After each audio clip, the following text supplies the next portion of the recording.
The crystalline communications array on Zephyria Prime hummed with desperate energy as Senior Communications Officer Velith manipulated the quantum resonance frequencies. Her six-fingered hands trembled as she adjusted the transmission parameters, knowing this might be their final attempt to reach the Galactic Council before the Crothery fleet arrived. "Signal strength at maximum," Officer Velith reported her assistant, Crane, his blue-scaled face reflecting the urgency in the room. "The quantum burst should reach the nearest Council relay station within 2 solar cycles." Velith nodded grimly, her emerald eyes fixed on the holographic display showing the approaching enemy vessels. 300 Crothery warships, each the size of a small moon, were bearing down on their peaceful mining colony. The Zephyrians had never been warriors. Their entire civilization was built on scientific advancement and peaceful resource extraction. They had no weapons capable of stopping even one Crothery destroyer, let alone an entire armada. "Begin emergency transmission," Velith commanded, her voice steady despite the fear coursing through her veins. "Priority Alpha 7 distress call to all Galactic Council forces." The message began transmitting across the void, carrying with it the hopes of 3 million Zephyrian colonists. But Velith had made a crucial error in her panic. In her haste to reach the Council's military forces, she had accidentally entered the wrong frequency designation. Instead of broadcasting on the Council's secure military channel, her distress call was being sent on an open frequency that reached far beyond Council space. Light years away, in the depths of what galactic maps labeled as Quarantine Zone Delta, the message was received by a very different kind of listener. Captain Sarah Chen stood in the command center of the UES Retribution, a massive dreadnought that represented the pinnacle of human military engineering. Her dark hair was pulled back in a regulation bun, and her brown eyes held the hard gleam of someone who had seen too much war. Around her, the bridge hummed with activity as her crew monitored the surrounding star systems for any signs of the alien menace they had been fighting for the past 5 years. "Captain, we're receiving an unencrypted distress signal," reported Lieutenant Commander Marcus Webb from the communications station. His voice carried a note of surprise. "It's not from any known human colony, ma'am." Chen frowned, walking over to Webb's station. "Play it back." The bridge fell silent as Velith's desperate voice filled the air, speaking in heavily accented Galactic Standard, a language that humans had learned through captured enemy databases. "This is Senior Communications Officer Velith of Zephyria Prime Mining Colony. We are under attack by Crothery battle fleet. 300 vessels approaching our position. We have no military capability. 3 million civilians require immediate evacuation. Coordinates follow, Sector 7 Alpha 9, Zirian System. Please, anyone who receives this message, we need help. Our children, our families, we have no defense against the Crothery. This is our final transmission before communication blackout. May the stars forgive us." The message repeated twice more before cutting to static. Chen stared at the communication array, her mind racing. The Crothery. She knew that name well. They were the same species that had glassed 4 human colonies in the Outer Rim, turning millions of humans into ash and radiation. The same aliens that had declared humanity a pest species to be eliminated on sight. The same creatures that had started this war by attacking human settlements without warning or provocation. "Webb, how long ago was this transmission sent?" Chen asked, her voice dangerously quiet. "Based on quantum decay signatures, approximately 18 hours ago, Captain." Chen turned to her navigation officer. "Kowalski, plot a course to those coordinates. Best possible speed." "Captain," interrupted Commander Elena Vasquez, Chen's second-in-command, "those coordinates are outside our patrol zone. Admiral Morrison's orders were specific about maintaining position in this sector." Chen's jaw tightened. "Commander, did you hear that transmission?" "Yes, ma'am, but 3 million civilians, Vasquez. Civilians under attack by the same bastards who murdered the colonists at New Terra." Chen's voice carried the weight of personal loss. Her younger brother had been among those killed at New Terra. "How many other ships in the fleet received this signal?" Webb checked his instruments. "All of them, Captain. The signal was broadcast on an open frequency. Every human vessel within 50 light-years would have received it." Chen smiled grimly. It was the kind of smile that had made enemy commanders retreat rather than face her in battle. "Good. Signal the fleet. Emergency Alpha Protocol. We're going hunting." Within minutes, the human fleet began moving with deadly precision. 47 warships, from massive dreadnoughts to fast attack cruisers, changed course toward the Xerian system. These vessels had been designed for one purpose: to fight and win against overwhelming odds. They carried weapons that could crack planets, shields that could withstand star-level energy output, and crews who had been hardened by 5 years of brutal warfare. The humans had been shaped by conflict in ways the peaceful Galactic Council species could not comprehend. Earth itself was a death world, where natural selection had created a species capable of surviving in environments that would kill most galactic citizens within minutes. Humans had evolved as persistence predators, capable of tracking prey across vast distances and never giving up once they caught a scent. And, now, the Crothery had given them a scent. As the fleet accelerated toward the Xerian system, Shin stood in her ready room, studying the tactical displays. Intelligence reports indicated the Crothery fleet was composed of older vessels, suggesting this was a raiding expedition rather than a full military assault. That gave her hope. The Zephyrians might still be alive when the human fleet arrived. She opened a secure channel to her ship captains, each one a veteran of humanity's desperate war for survival. "Ladies and gentlemen," she began, her voice carrying across the void to 46 other vessels, "we have received a distress call from a species called the Zephyrians. They are under attack by Crothery forces. 3 million civilians are at risk." Murmurs of anger rippled across the channel. Every human in the fleet had lost someone to the Crothery. "I know this is outside our operational parameters," Chen continued. "I know Admiral Morrison will probably court-martial me for this. But I've read the reports from New Terra, from Harmony Station, from all the places where we arrived too late. I won't let it happen again. Not when we have the power to stop it." Captain Torres of the heavy cruiser UES Vengeance was the first to respond. "Ma'am, the Vengeance is ready to follow you into hell itself."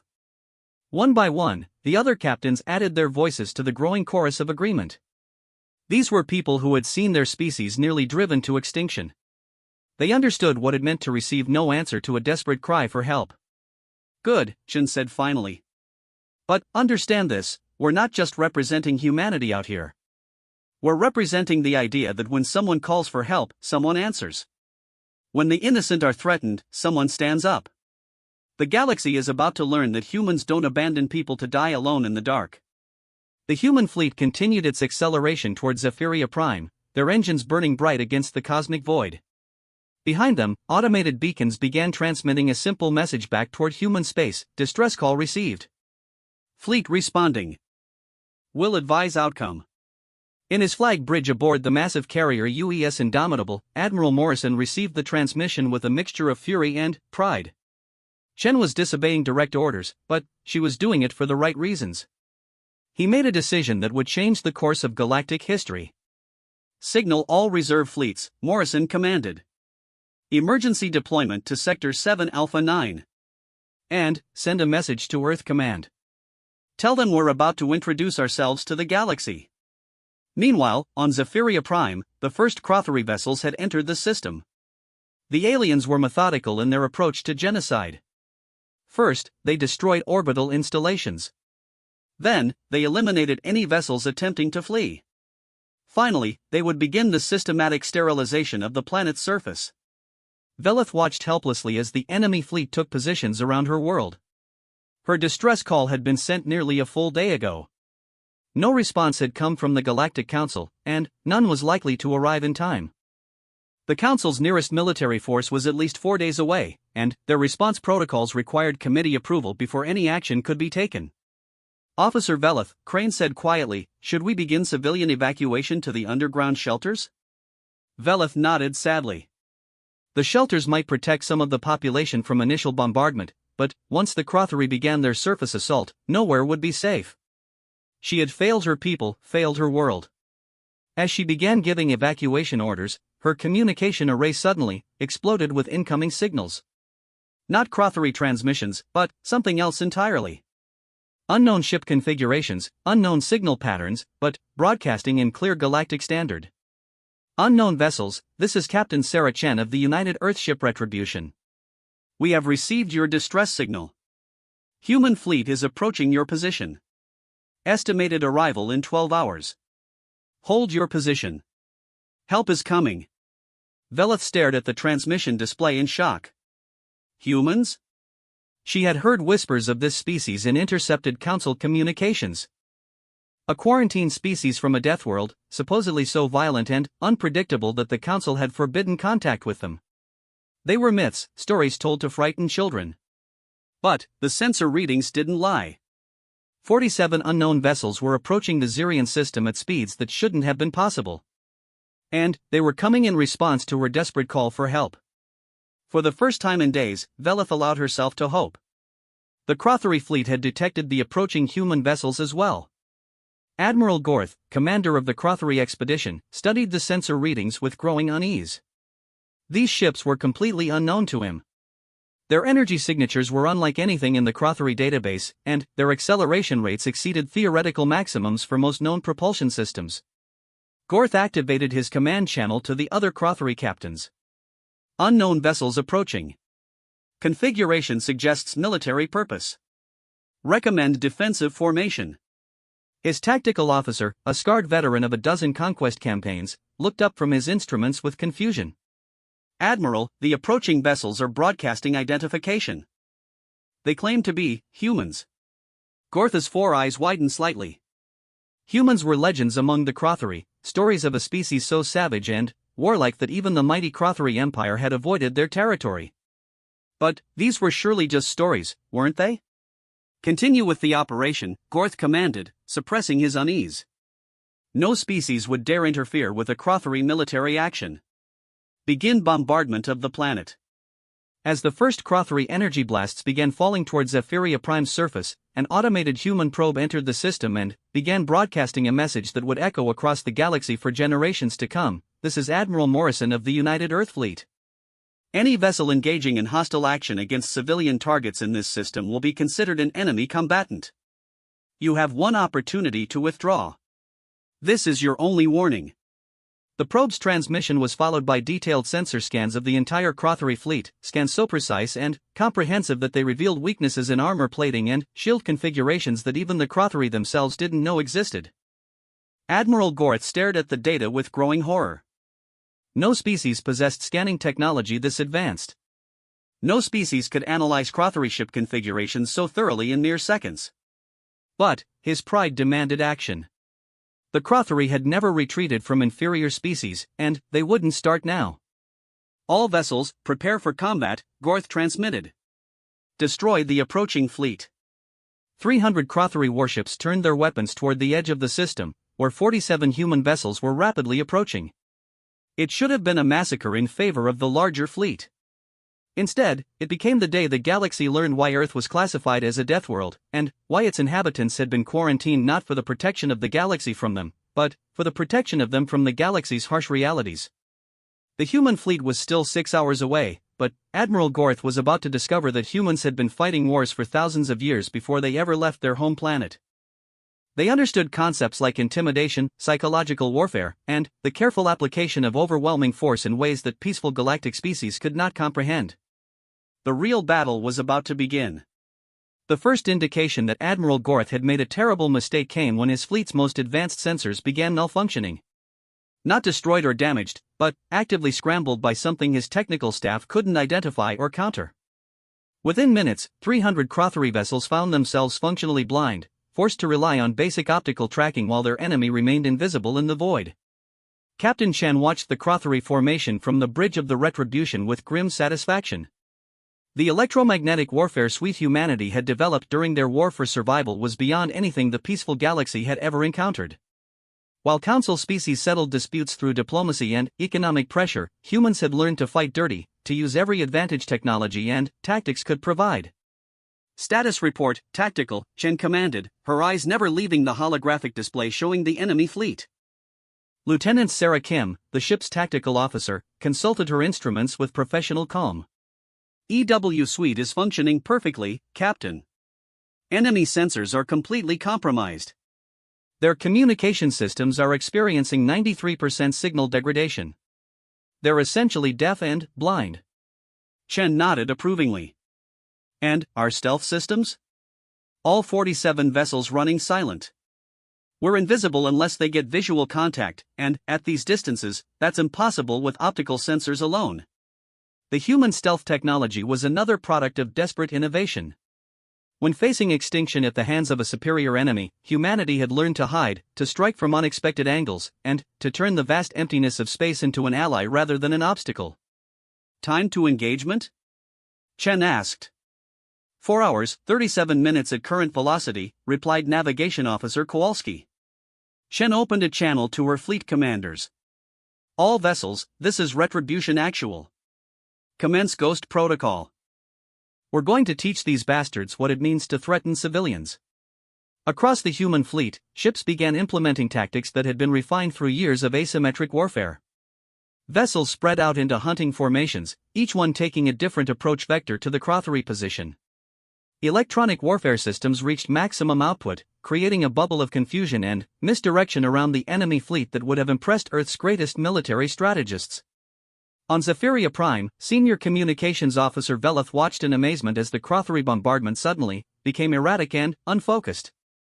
Energy blasts that had been precise and devastating moments before now fell randomly across empty terrain, as if the enemy gunners could no longer target effectively. "What's happening up there?" asked Crane, monitoring the orbital battle from their underground command center. Veleth studied the fragmentary sensor data filtering through Zephiria's basic monitoring systems. I think the humans are already engaging the Crothery. But how is that possible? They're still hours away. The answer lay in humanity's understanding of warfare as more than just direct confrontation. While the Crothery expected enemies to announce themselves and engage in honorable battle, humans had learned that honor was a luxury they couldn't afford when survival was at stake. Admiral Gorth was discovering this difference the hard way. His tactical displays showed nothing but static and interference. His communications officers reported that fleet coordination was impossible with their current signal degradation. Most disturbing of all, several of his ships had reported mysterious system failures that their engineers couldn't explain or repair. Admiral, reported his chief technical officer, a veteran Crothery engineer named Vorth, were detecting micromissiles impacting our outer hull sensors. They're too small to cause significant damage, but they're systematically destroying our ability to see or communicate effectively. Gorth's primary manipulator appendages clicked with agitation. Impossible. No species possesses the technology to launch precision strikes from beyond sensor range. Nevertheless, Admiral, the evidence is clear. Someone is out there, and they're dismantling our fleet's capabilities piece by piece. The human tactic was elegantly simple and utterly ruthless.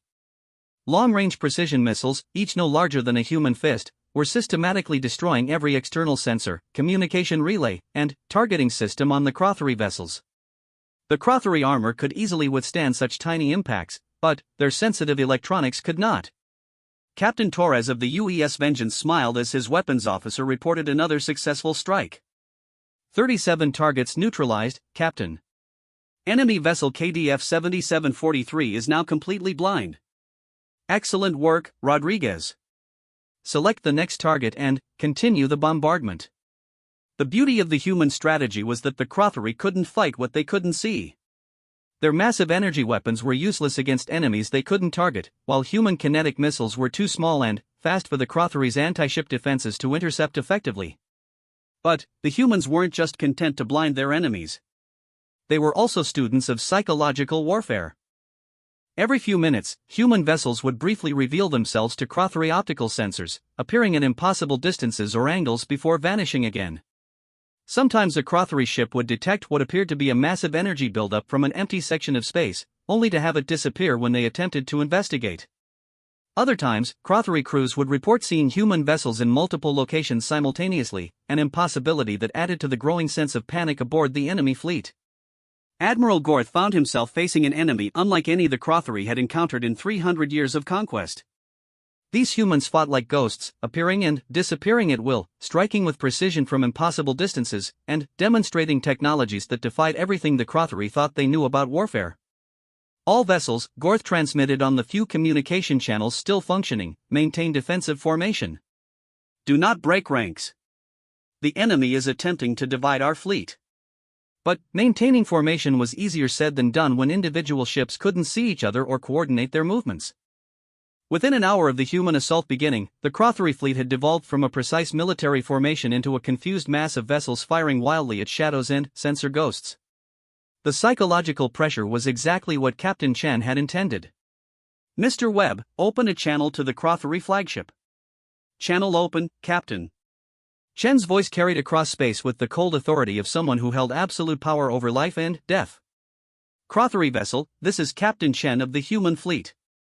You are currently surrounded by 47 warships equipped with weapons capable of destroying your entire force. You have attacked civilians under our protection. Withdraw immediately, or face the consequences. The transmission reached Admiral Gorth through the static and interference plaguing his communications systems. For the first time in his military career, the Crothery commander felt something he had never experienced before: genuine fear. Human vessel, Gorth replied, trying to project confidence he didn't feel. You are interfering with a legitimate Crothery military operation. Withdraw, or face destruction. Chen's response came back immediately, and this time it was accompanied by a demonstration that would be remembered in galactic military academies for centuries to come. Crothery Admiral, observe the fourth vessel in your port formation. Gorth looked toward the indicated section of his fleet just in time to see one of his heavy cruisers, the KDF Dominator, suddenly erupt in a series of precisely targeted explosions. The ship wasn't destroyed, but every weapon mount, engine nacelle, and critical system was systematically eliminated in a display of surgical precision that left the vessel intact but completely helpless. That was a demonstration, Chen's voice continued with deadly calm. Your fleet has 30 minutes to begin withdrawal. Any vessel that fires upon Zephyrian civilians or attempts to approach the planet will be eliminated. This is your final warning. The channel closed, leaving Admiral Gorth staring at the crippled remains of one of his most powerful warships. The attack had come from nowhere, struck with impossible accuracy, and left his vessel completely defenseless without actually destroying it. The message was clear: the humans could have destroyed the Dominator entirely, but chose not to. They were giving him a chance to withdraw with honor. But Crothery pride demanded action, even in the face of superior force. All vessels, Gorth transmitted, commence bombardment of planetary surface. Full intensity. Show these humans the cost of defying the Crothery Empire. It was the worst decision of Admiral Gorth's military career. The moment the first Crothery energy blast struck Zephyrian soil, every human vessel in the system simultaneously dropped their stealth systems and revealed themselves in all their terrifying glory. 47 warships materialized out of empty space, arranged in a perfect three-dimensional formation that completely surrounded the Crothery fleet. Each human vessel was smaller than its Crothery equivalent, but they bristled with weapons that spoke of a species that understood war in ways the galaxy had forgotten. All vessels, Chen transmitted to her fleet, weapons free. Execute Order 66. Order 66 was humanity's answer to genocide, the complete and systematic destruction of any force that targeted civilians. It was named after a historical military order from Earth's past, and it meant that no quarter would be given and no mercy would be shown. The human attack began with a precision that defied belief. Each Crothery vessel found itself targeted by multiple human ships, their weapons systems eliminated in the first seconds of engagement. Engines came next, followed by life support and communication systems. The humans weren't just destroying the Crothery fleet, they were dismantling it piece by piece with surgical precision. Admiral Gorth watched in horror as 3 centuries of Crothery military supremacy crumbled around him. His massive dreadnought, a vessel that had conquered a dozen star systems, was systematically reduced to a floating hulk by 2 human cruisers that danced around his weapons fire like ghosts. "Admiral," screamed his tactical officer. "We're losing ships across the entire fleet. Their weapons, they're cutting through our shields like they don't exist." The human weapons were indeed unlike anything the Crothery had encountered. Plasma cannons that burned with the heat of stellar cores. Kinetic rounds that moved at significant fractions of light speed. Energy weapons that seemed to ignore conventional defensive systems entirely. But, most terrifying of all was the coordination. The human fleet moved and fought like a single organism, each ship supporting and protecting its neighbors while maximizing damage to the enemy. It was the kind of tactical coordination that could only come from years of desperate warfare against overwhelming odds. Within 20 minutes of full engagement, the Crothery fleet was completely neutralized. Not destroyed, but rendered helpless. 300 vessels hung dead in space, their crews alive but their ships reduced to powerless hulks. Shen opened a final channel to Admiral Gorth. Crothery Admiral, your fleet has been disabled. Your crews are alive because humans do not murder helpless enemies, unlike your species. You will be provided with basic life support and emergency supplies. A Galactic Council rescue fleet has been notified of your position. Gorth could barely speak through his rage and humiliation. This is impossible. No species in the galaxy possesses such military capability. You're correct, Chen replied with grim humor. No species in the galaxy does possess such capability. Earth was quarantined for good reasons, Admiral. We are not like the other children of the stars. We are predators, evolved on a world that tried to kill us every day for millions of years. We learned to fight because it was fight or die. She paused, letting that sink in. Your species made the mistake of threatening civilians under our protection. That makes you our enemy. Be grateful we believe in mercy, because many human commanders wouldn't have shown you this restraint. The transmission ended, leaving Admiral Gorth to contemplate the wreckage of his military career and the terrible new reality facing the Crothery Empire. On Zephyria Prime, the bombardment had stopped. Velith emerged from the underground command center to see human ships taking defensive positions around her world. The vessels were sleek and deadly, but, to her eyes, they were the most beautiful sight in the galaxy. Her communication array crackled to life with an incoming message. Zephyria Prime, this is Admiral Morrison of the United Earth Fleet. Your world is now under human protection. Medical and humanitarian assistance will arrive within 6 hours. You are safe. Velith sank to her knees, overwhelmed by relief and gratitude. Her desperate message, sent by accident to the wrong frequency, had saved her entire world. The humans had crossed the galaxy to answer a cry for help from a species they'd never met, asking nothing in return except the knowledge that innocent lives would be preserved. As news of the battle spread across the galaxy through automated monitoring stations and long-range sensors, the Galactic Council faced an uncomfortable reality. The species they had quarantined and avoided for decades had just accomplished what the entire Council military couldn't. They had stopped a Crothery invasion fleet without a single civilian casualty. The humans were no longer content to remain isolated in their corner of the galaxy. They had stepped onto the galactic stage, and they had done so as protectors of the innocent and enemies of those who would harm the defenseless.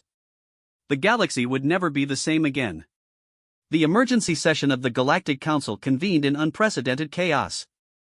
Representatives from 47 different species filled the massive chamber on Centralis Station, their various forms of communication creating a cacophony of clicks, chirps, telepathic emanations, and translated speech that reflected the panic spreading throughout civilized space. Council Speaker Thranks, a tall, graceful being whose crystalline features normally projected calm authority, struggled to maintain order as reports flooded in from across the galaxy. The ancient Serenian delegate's voice resonated through the chamber's translation matrix. The initial reports have been confirmed by 3 independent monitoring stations, Thranks announced, his voice cutting through the noise. A human fleet of 47 vessels engaged and completely neutralized a Crothery Armada of 300 ships in the Zirian system. No Crothery vessels were destroyed, but all were disabled and rendered inoperative. A ripple of disbelief swept through the chamber. The Monarchy representative, a floating being composed of energy patterns, pulsed with agitation. This is impossible. The Crothery possess the most advanced military technology in known space. No single species has ever successfully engaged them in open combat. Furthermore, continued the Altarian delegate, her 6 arms gesturing emphatically, the humans are a quarantine species. They have been forbidden from leaving their designated sector for over 50 standard years. How did they even reach the Zirian system? Council Speaker Thranks activated the chamber's holographic display, showing the tactical analysis that had been transmitted by automated monitoring stations throughout the battle. The assembled delegates watched in stunned silence as the human fleet systematically dismantled the Crothery formation with a precision that defied everything they thought they knew about space combat. The humans appear to possess stealth technology beyond our current understanding, Thranks explained, highlighting key moments in the engagement. They maintained complete tactical surprise for over 4 hours while systematically eliminating Crothery sensor and communication capabilities. When they revealed themselves for direct combat, their coordination and weapons effectiveness were unprecedented. The Veilthrian delegate, a being whose plant-like form swayed with emotional distress, spoke in a voice like wind through leaves. But why? Why would the humans involve themselves in this conflict? The Zephyrians are not part of their sphere of influence. There is no strategic benefit to such intervention. Before Thranks could respond, the chamber's emergency communication system activated. A priority transmission from Admiral Morrison of the human fleet was being broadcast on all Council frequencies simultaneously. The display showed a human male in military uniform, his face bearing the hard lines of someone who had seen extensive combat. "Honorable members of the Galactic Council," Morrison began, his translated words carrying unmistakable authority, "I am Admiral Morrison of the United Earth Fleet. I am transmitting from the Zirian system, where human forces have successfully defended the Zephyrian colony from Crothery aggression." Murmurs of concern rippled through the chamber. No quarantine species had ever addressed the Council directly, and certainly not while in violation of quarantine restrictions. Morrison continued, seemingly unaware or unconcerned with the protocol he was violating. "For 50 years, humanity has respected the Council's directive to remain within our designated territory. We have honored the quarantine imposed upon our species, despite our disagreement with its necessity. However, recent events have forced us to reconsider our position." The Admiral paused, and, when he continued, his voice carried a weight that made every delegate in the chamber pay attention.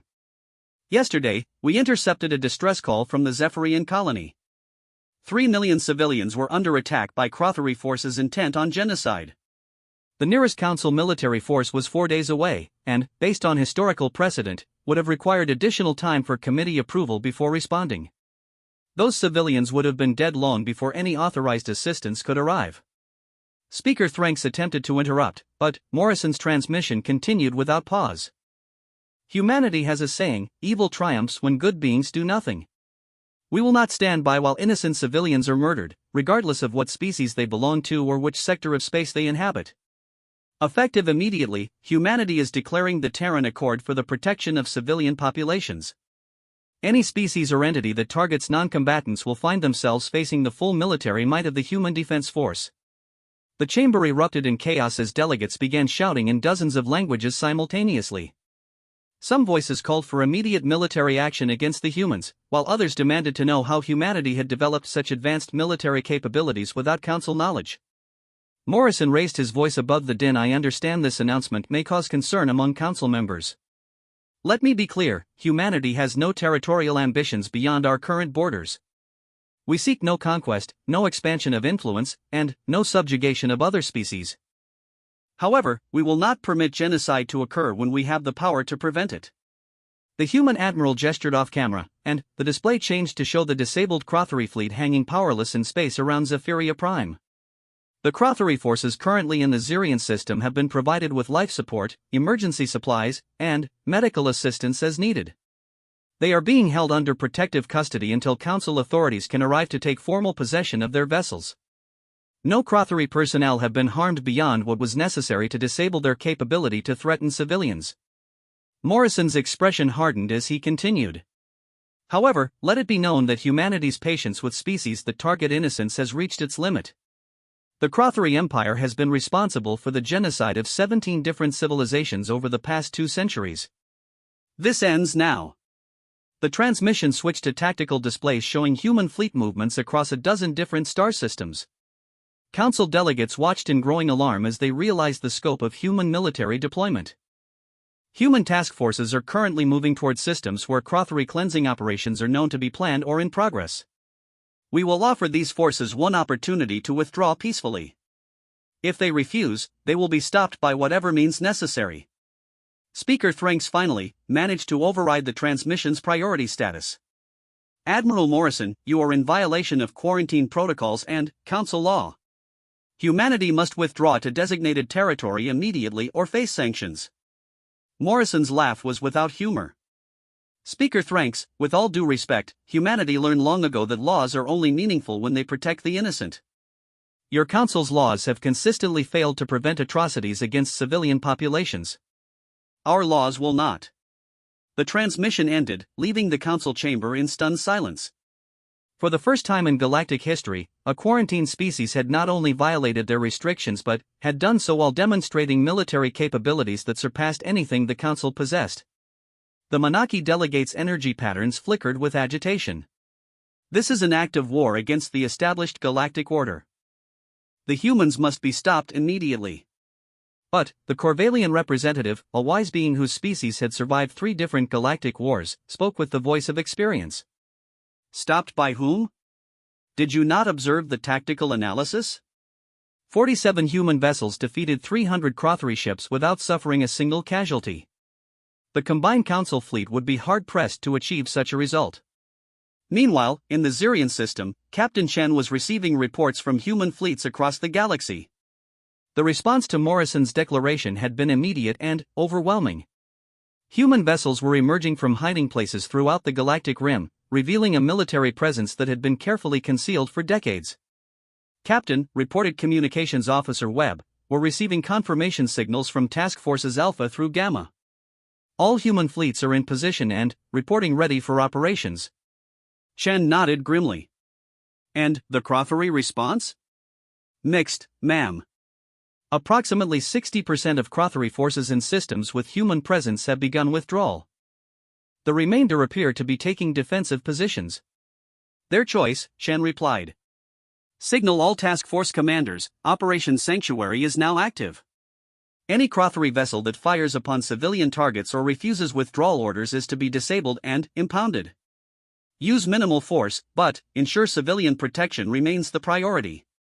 The human strategy had been planned for months as reports of Crothery atrocities reached human intelligence networks.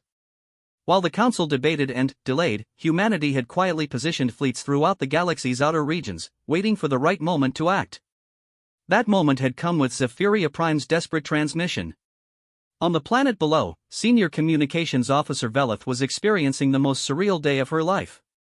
Human medical teams had arrived and were treating wounded civilians with technology and supplies far superior to anything the Zephyrians possessed. Human engineers were helping repair damaged infrastructure, and human diplomats were explaining concepts like refugee rights and civilian protection protocols that had never existed in Zephyrian law. Officer Velith, said Dr. Sarah Kim, the human medical team leader, approaching with a datapad, we've completed triage on all casualties. Your people are remarkably resilient. Full recovery is expected for 97% of the injured. Velith's translator struggled with some of the human medical terminology, but the meaning was clear. You saved us all, she said simply. How can we ever repay this debt? Dr. Kim smiled, an expression that had taken Velith some time to understand as positive rather than threatening. There's no debt, Officer Velith.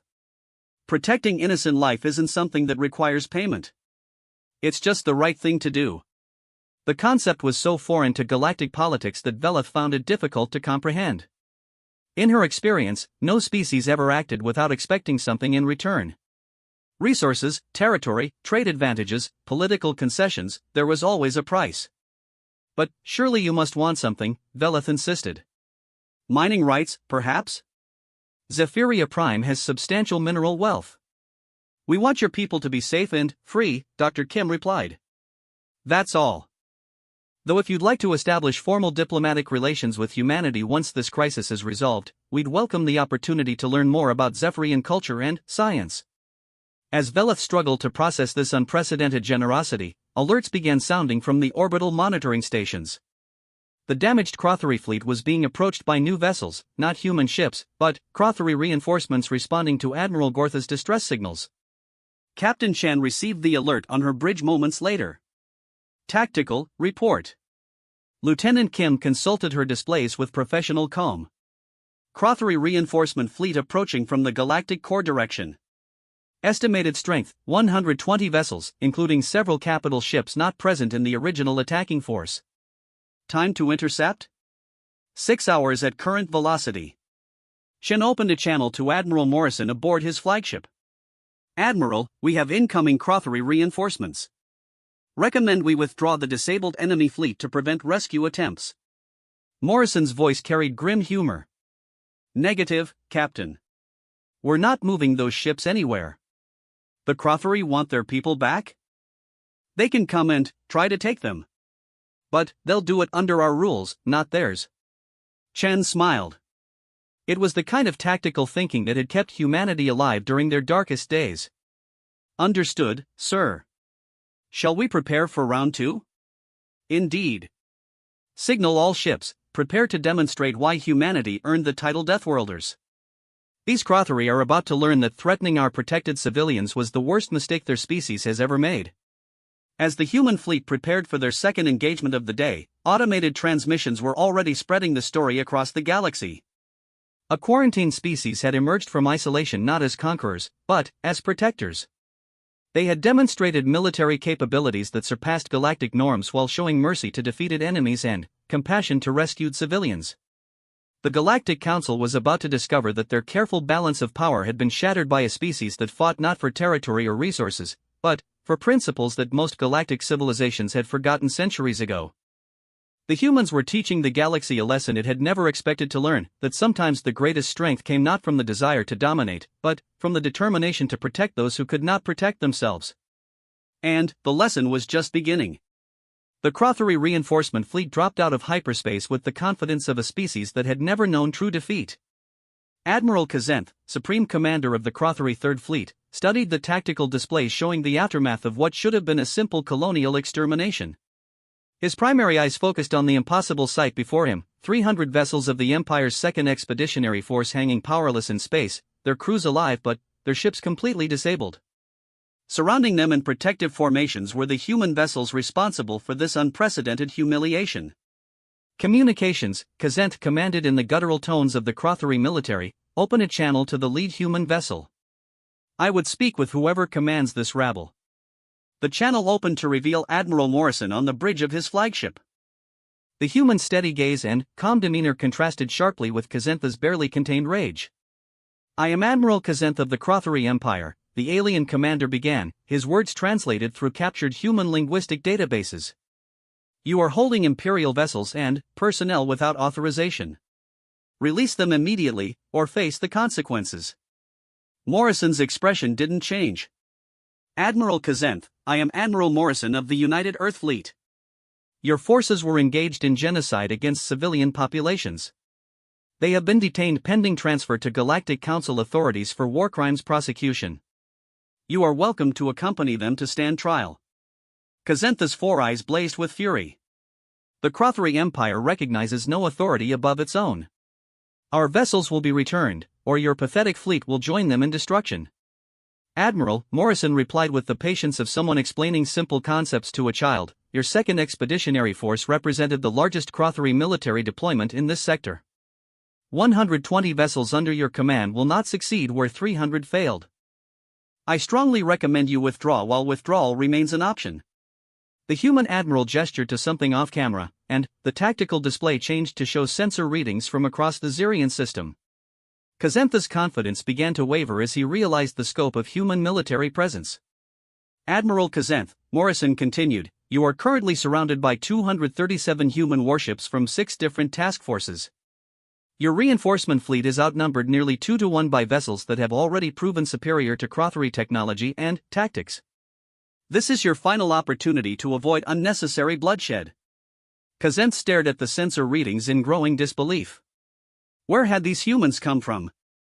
Intelligence reports had indicated they were a small, isolated species confined to a handful of worlds in quarantine. The military presence surrounding his fleet represented a space navy larger than most galactic powers could field. Impossible, Kazenth muttered. Our intelligence estimates indicated humanity possessed fewer than 50 military vessels total. Morrison smiled grimly. Your intelligence was intentionally misdirected, Admiral. Humanity has been preparing for this moment for decades. We've watched your empire commit atrocity after atrocity while the Galactic Council debated and delayed. We decided that someone needed to be ready to act when diplomacy failed. The truth was more complex than Morrison was willing to explain to his enemy. Following humanity's first contact with the galactic community and subsequent quarantine, human leadership had made a calculated decision. They would publicly comply with council restrictions while secretly developing the military capability necessary to defend innocent life wherever it was threatened. Hidden shipyards in asteroid belts had produced warships designed specifically to counter Crothari technology. Intelligence networks had mapped every Crothari military installation and supply route. Most importantly, humanity had studied every recorded Crothari atrocity and prepared tactical responses for each type of genocidal operation their enemy employed. The quarantine had given humanity time to prepare, and they had used that time well. Last chance, Admiral Kazenth, Morrison stated. Order your fleet to withdraw, or be disabled and detained along with your colleagues. Kazentha's response was predictable given Crothery cultural conditioning. All vessels, attack formation. Show these primitive mammals the price of defying the Empire. The Crothery Third Fleet moved into assault configuration with the mechanical precision of a military force that had conquered dozens of star systems. Their weapons systems powered up, targeting computers locked onto human vessels, and shield generators reached maximum output. It should have been an overwhelming display of military might. Instead, it became the final demonstration of why the Galactic Council had classified Earth as a death world and its inhabitants as too dangerous for general contact. The human response began before the Crothery fleet finished forming up. 237 vessels moved with a coordination that defied everything known about large-scale space combat. Instead of the rigid formations favored by galactic militaries, the human fleet flowed like a living organism, each ship supporting and protecting its neighbors while maximizing damage potential against the enemy. All vessels, execute Protocol 7, Admiral Morrison transmitted to his fleet commanders. Show them what 5 years of fighting for survival taught us. Protocol 7 was humanity's answer to numerically superior enemies, overwhelm them with superior technology, tactics, and the kind of innovative thinking that could only come from a species that had evolved as problem-solving predators. The engagement began with a demonstration of human electronic warfare capabilities that left Crothery commanders struggling to understand what was happening to their ships. Weapons systems that had functioned perfectly moments before began targeting their own fleet. Navigation computers started displaying false course information. Communication arrays began broadcasting random signals that jammed their own frequencies. Admiral Kazenth watched in horror as his carefully coordinated fleet dissolved into chaos within minutes of engaging the humans. Technical staff, he roared. What is happening to our systems? His chief engineer, a being whose tentacled form quivered with stress, consulted multiple diagnostic displays before responding. Admiral, we are experiencing systematic infiltration of our computer networks. The humans appear to have developed software weapons specifically designed to exploit vulnerabilities in Crothery technology. The truth was even more disturbing than the engineer realized. Human intelligence had been studying captured Crothery technology for years, identifying every weakness and developing specific countermeasures for each system. When combined with humanity's advanced understanding of information warfare, the result was the systematic paralysis of enemy capabilities. But the humans weren't content to rely solely on electronic attacks. As Crothery ships struggled with malfunctioning systems, human vessels began demonstrating the kind of tactical innovation that had kept their species alive during the darkest days of their own war for survival. Captain Chen's Retribution led a formation of destroyers in a maneuver that would later be studied in military academies across the galaxy. Using the disabled 2nd Expeditionary Force vessels as cover, her ships approached to point-blank range before unleashing kinetic bombardments that selectively destroyed weapons systems without harming crew compartments. Tactical, target their main batteries only, Chen commanded. Disable, don't destroy. We want prisoners, not martyrs. The precision required for such attacks was beyond anything the Crothery had ever encountered. Human gunners were systematically eliminating specific weapon systems while leaving life support and crew areas intact. It was surgical destruction that spoke of technology and training far beyond galactic norms. Admiral Kazentha's flightship shuddered as human kinetic rounds eliminated its primary weapon arrays with impossible accuracy. How are they doing this? He demanded of his tactical officer. Sir, their targeting systems appear to be capable of real-time analysis of our ship configurations. They know exactly where to hit for maximum effect with minimum collateral damage. The explanation was both simpler and more terrifying than the Crothery officer realized. Human military doctrine emphasized the preservation of life even among enemies. Their weapons were designed to disable rather than destroy, to capture rather than kill. It was a philosophy born from humanity's own experience as a species that had nearly driven itself to extinction through warfare. As the battle progressed, it became clear that the Crothery Third Fleet was experiencing the same systematic dismantlement that had befallen their predecessors. Human vessels moved through the enemy formation like apex predators, eliminating threats with mechanical efficiency while showing restraint that their opponents had never demonstrated. Admiral, reported Kazentha's communications officer, were receiving surrender requests from 17 vessels. Hull breaches on the KDS Conqueror have forced evacuation to emergency compartments. The KDS Dominator reports complete weapon and engine failure. Kazenth stared at the tactical display in shock. In less than 1 hour, his fleet had been reduced to the same helpless state as the force they had come to rescue. The humans had demonstrated technological superiority, tactical innovation, and strategic thinking that surpassed everything in the Crothery military doctrine. Morrison's voice cut through the static-filled communication channel. Admiral Kazenth, your fleet has been disabled. Your crews are alive because humans do not kill helpless enemies. You now have a choice: surrender and accept detention pending war crimes proceedings, or attempt to continue this engagement and force us to use more decisive measures. The implication was clear. The humans had been showing restraint. The alternative was not something Kazenth wanted to discover. What terms do you offer? Kazenth asked, the words bitter in his mouth. Unconditional surrender. Your vessels will be impounded, your crews will be treated according to galactic conventions for prisoners of war, and both you and Admiral Gorth will be transferred to Galactic Council custody for trial. Medical assistance will be provided as needed, and your people will be allowed to communicate with the Empire regarding their status. Kazenth considered his options. Continued resistance was clearly futile, and human mercy was more than his own species would have shown. I surrender the Third Fleet to your custody. Wise choice, Admiral.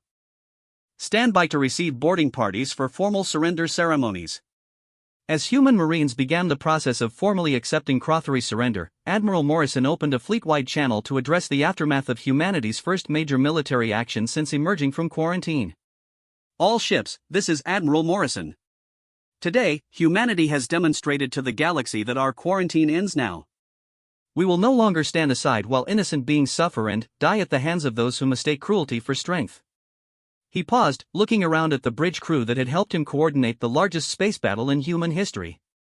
But, let our actions today also demonstrate what humanity truly represents. We are not conquerors.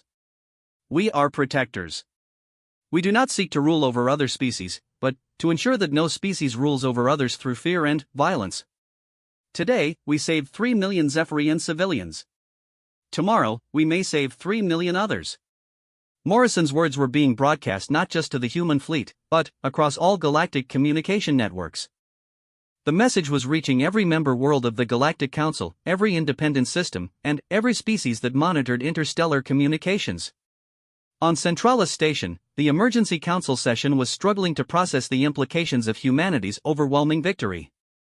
2 major Crothery battle fleets had been defeated with minimal casualties and without the destruction of a single enemy vessel. The humans had demonstrated military capabilities beyond anything in the galactic database while showing restraint and mercy that few species had ever displayed. The quarantine protocols are clearly obsolete, stated the Corvallian representative. Humanity has proven that they pose no threat to innocent populations, but rather serve as protectors of such populations. The Monarchy delegates' energy patterns flickered with confusion. But their military capabilities, no species should possess such advanced technology without council oversight. Speaker Thranks raised a crystalline appendage for attention. Perhaps the question is not whether humanity should be allowed to leave quarantine, but whether we should be asking them to help us protect the innocent across the galaxy. The debate would continue for days, but the outcome was already clear. Humanity had stepped onto the galactic stage not as conquerors or supplicants, but as guardians. They had demonstrated that advanced technology and military power could be used to protect the weak rather than exploit them. On Zephyria Prime, Senior Communications Officer Veleth stood in her rebuilt communications center, watching human and Zephyrian engineers working together to upgrade her planet's defensive systems. The humans were sharing technology freely, asking nothing in return except the promise that Zephyria would use these gifts to protect other innocent worlds. "Officer Veleth," said Captain Chen, who had come down to the planet to oversee humanitarian operations, "your message saved more than just your world." It announced to the galaxy that humanity was ready to take responsibility for protecting innocent life wherever it was threatened. Veleth smiled, an expression she had learned from her human rescuers. "We sent our message to the wrong frequency by accident." Chen returned the smile. "Sometimes the best things happen by accident. Your people called for help, and the right species answered. That's all that matters."